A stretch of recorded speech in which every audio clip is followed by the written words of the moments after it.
Here's a video to show how the belt should be put onto a Husqvarna 42-inch deck. We've dropped the deck down here just to be able to show it where the belt goes and how everything works without it being installed. Just makes it a little bit visually easier to demonstrate. So we have a idler wheel here that when it's on the deck, there is a belt against this and it's under tension, and the idea of this is the idler wheel is that if your blades hit an obstruction, it doesn't bend your shafts or break your blades, and the belt will just pop off of the idler wheel. So there is a correct way and a incorrect way of putting a belt on this system. So it's really important not to put this backwards. There is a fat side to the belt and a thinner side, and these two outside wheels, the belt goes around those, and we're basically forming a T. So up the front here, if we're looking at the ride-on mower, up the front there is a pulley that comes down off the motor, a drive shaft and a wheel. So this will go around that, and you can actually see a illustration here where you can see the belt going around the pulleys up to the drive shaft at the front and back down, and forms a T, or an upside down T when we're looking at it this way. So what will happen is we've got this belt going around one wheel and around the other wheel. The skinny side goes on the inside and the fat side goes around the outside, so it fits into that groove on that belt. We have the idler wheel here, which has got a flat surface, so that will go against the flat surface at the back of the belt. So to form the T, we put that belt around there. This will come across the back here, goes around the outside here, so you can start to see the T-shaped when that will go up to the front where the drive wheel is there.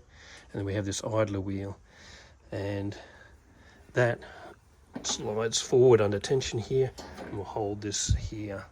So I'll just put that over like this.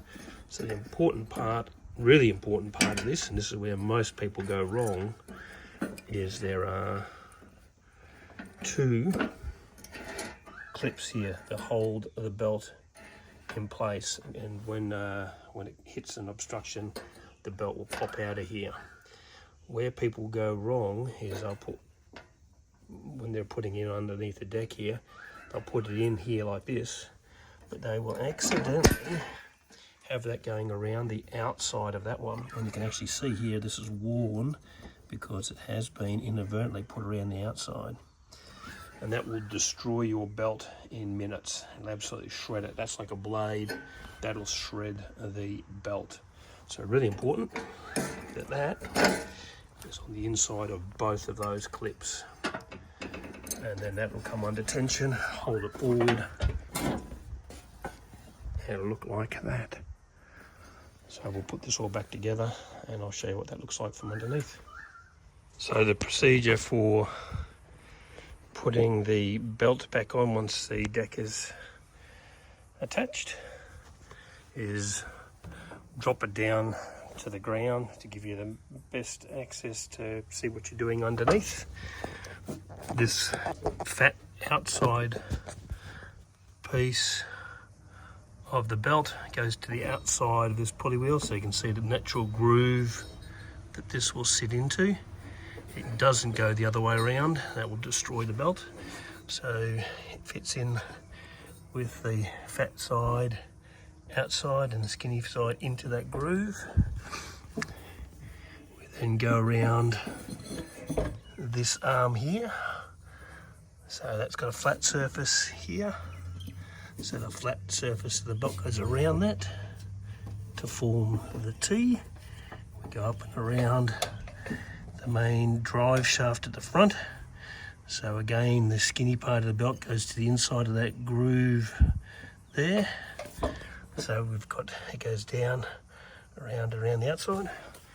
We then go to the other side of the mower, the right hand side of the mower.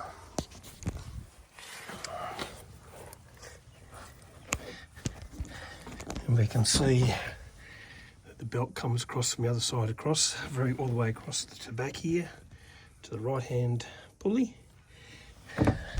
Same thing, the inside angle part goes to the inside of that groove there on this pulley, sits in there nicely. And then we take this down and around to form the T shape. We now have to get that around that idle arm, so we pull that idle arm forward, and with 2 hands you slide that in. So I'll just put the phone down and do that. So I've now put that through the idle arm. Absolutely critical. There are 2 flaps here that hold this belt in place. This has to go on the inside, not around the outside of that one. Otherwise it's going to just shred the belt. And there we go. So it's now ready to go, all installed.